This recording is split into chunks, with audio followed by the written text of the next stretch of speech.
Fantastic. How y'all doing? Awesome. I know I'm one of the last speakers between you and that bucket of beer, so I will keep this short, I will keep this sweet, and I'll keep it entertaining. So, my name is Dom. I'm here to talk a little bit about breaking the bro code. We've had really great speakers tonight, but I'm going to switch gears a little bit and talk about what was really hard for me when I first started. Also, by the way, I'm American. I love all y'all's accent. That's fantastic. So too long didn't read. I look like a fucking engineer. The longer version, my name is Dom. I'm a cloud infrastructure security engineer, so thanks for that shout out. I focus on cloud security and infrastructure. I focus on cyber threat modeling.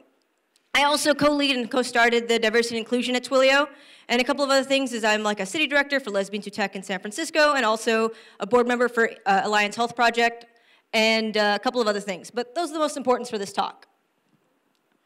A couple of other things. First, you can always reach me at Dom@Twilio. I may be short to, or I may take a little bit to answer an email, but I always answer my email. And the second, if you can't see it, my handle is itshella_Dom. One, hella, because I'm from the Bay. And two, if you happen to take your phone out and take a picture of me, my mom totally checks my Twitter, so she'd be super proud.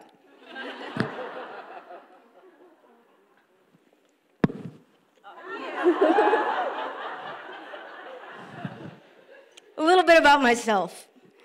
I do not have the traditional background. Actually, I didn't go to college for computer science at all. I actually ran away from doing anything STEM related. I hated it. I am the first in my family to go to college, and that is not first in my family, immediate family. I am the first in my extended family, and all of my family who is in the United States and North America to go to college.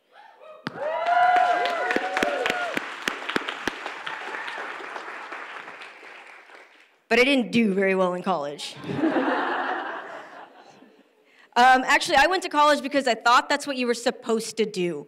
I went to college because TV told me that's what I was supposed to do, because my teachers told me that's what I was supposed to do, my parents told me that, my friends were doing it, and so I did it. And I put my social life and fun before anything else. And I ended up just hanging out with my friends most of the time in college. And when I would go to college, I would go to classes, and I would follow my friends into their classes, and I would kind of just stay and listen to if I liked it, you know? And if I didn't like it, I would leave. If I liked it, I would stay. It didn't matter if I was enrolled or not, but that's what I would do. And I don't know how it is up here, but in the States, you're supposed to go to college for 4 years and then graduate. So it took about 7 years. And after about 7 years of going to college, the dean pulls me into her office and is just like, "You need to leave." It turns out that I had about 10 credits short of 3 different degrees, which is why my degrees are all in queer theory, women's studies, growth through adventure, script writing, broadcast communications, philosophy, and pretty much anything that was not in STEM.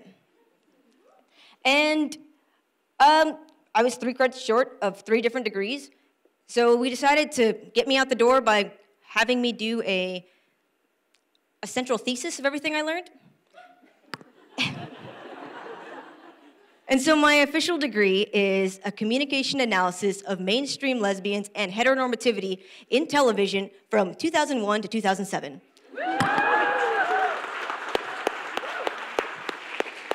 I majored in the L word. How awesome is that? So when I was in college, my scholarship had run out, and I was just kind of working. And my first experience in working in tech was actually in sales, and I hated it. I sold computers, and I would just put numbers before anything else, and then I started to learn, and I don't really like to name which company that it was, because it's not about that. But anyways, I hated working there. But one of the greatest things was that I got to learn how to work on computers. And 2 guys who worked in Geek Squad kind of pulled me aside, and they're like, "You're better than this, dude. Here, why don't you figure this out with us?" And so they started to teach me how to fix computers. And I started to realize how easy it was for me. And so I started to slide my card across the table instead of charging people and did it on the side. Turns out one day I did it for the right person who ended up getting me a job at a really large enterprise.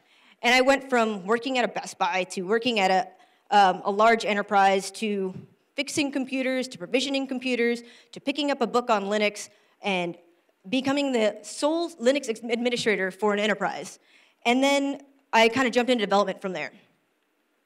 And so I had a really non-traditional career. And I know that there's a saying that I'm self-taught. I'm not self-taught. I'm actually community taught. For every single person that has taken the time out to teach me something, I give them credit with that. So along the way, there was always some hardships. I always had to prove myself. And it was always against the brogrammer. I don't know how prevalent the brogrammer community is here, but I'll kind of give a little bit of a talk about it. But basically, for those of you who are not familiar with the brogrammer community, pretty much those frat guys you thought you left in college have packed up their shitty beer and their flip-flops and they moved over next door. And now what used to be this introverted, nerdy, and like closeted community is crushing it in Ruby and playing beer pong between deployments. The people who used to flood into marketing and finance and those personalities are now right next to you. And it was changing the way the industry was. I have lived in San Francisco my entire life, and it is nothing like it is there now. And when I used to work with the programmers, and every time I start working with a programmer, I realized that I found the same steps over and over and over again. And the first of those is denial. Now, there's two kinds of denial. The first is the denial of skill set. It didn't matter why they denied my skill set. It could have been because I was a woman, because I was a person of color, because I was queer, because I didn't have a traditional background, because I didn't go to an Ivy League. It didn't really matter. They just didn't believe I could do it, right? There was one time where one part of my job was to pick up these 50-pound computers and carry them across campus because I was stubborn and I didn't want to use the cart. And we keep the laptop, or the big computers in a bin. So I would have to lean over, grab the bin, and carry it out. I'm actually very short. I don't know how this stage does me justice, but I am very short. And when I was trying to reach down, I couldn't reach, and I was having a little bit of trouble. And one of the programmers that I'd worked with actually walked by, stopped, and goes, "What are you doing?" "Dude, just leave it there. Someone will pick it up for you because you're pretty." And walks away. And I was like, I really feel like you thought you gave me a compliment, but you didn't. And the second one is the denial of sexuality. So I'm gay, and I'm very, very proud of who I am. I'm very, very proud to be identified as queer. And the denial of sexuality isn't necessarily that they didn't believe me, although the amount of times I had to hear, "Dude, I dated a bi chick once," is beyond me. The denial of sexuality is actually really interesting, because it wasn't that they didn't believe that I was queer. It was that they didn't believe that I was a queer woman. Being a queer woman is incredibly different, because everybody wants to believe that you're just one of the guys. And so you end up being in this community and this room where people are like, "Oh, did you see the ass on her? Oh, did you help out that hot chick? Oh, would you do this? Would you do that?" And it would just wear on me. And eventually I had to basically say, "Look, we both may like women, but I actually respect them."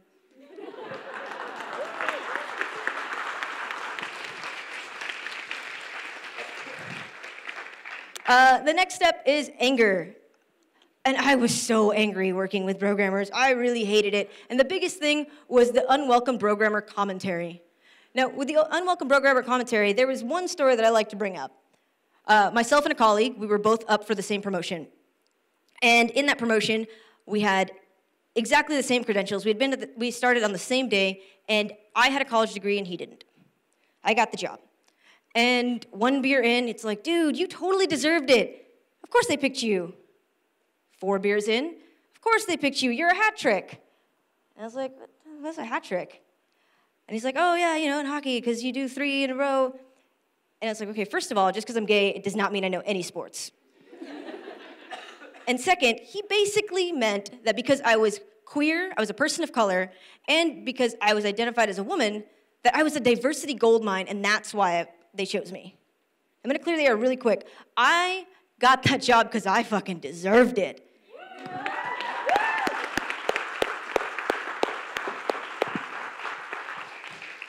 The next is bargaining. Now, when you work with a homogenous group, and you're the only one, the only, it gets really hard. And it starts off with, I'll just go to lunch with them. I'll just grab a beer with them. And you start to bro-cum one of them. And I am super embarrassed to say that that was me like a couple months ago. I'm wearing 2 watches. But what really ended up happening was I was super unhappy. I did not like working there. I did not like being in a windowless room of farts. I did not like listening to all of their commentary. And I was not happy.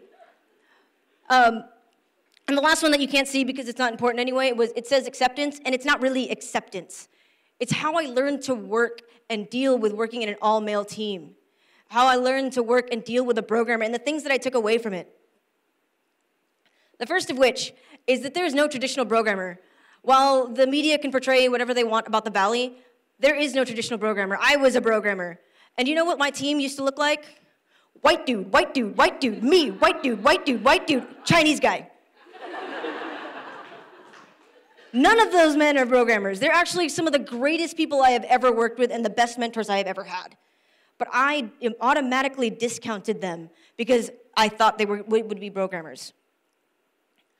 The next is impostor syndrome is super normal. I was in a permanent panic attack my first 3 jobs. I thought that I didn't know what I was doing because everybody else was pushing out code so relentlessly until somebody pulled me aside and is like, dude, look at the commits. Mine were clean.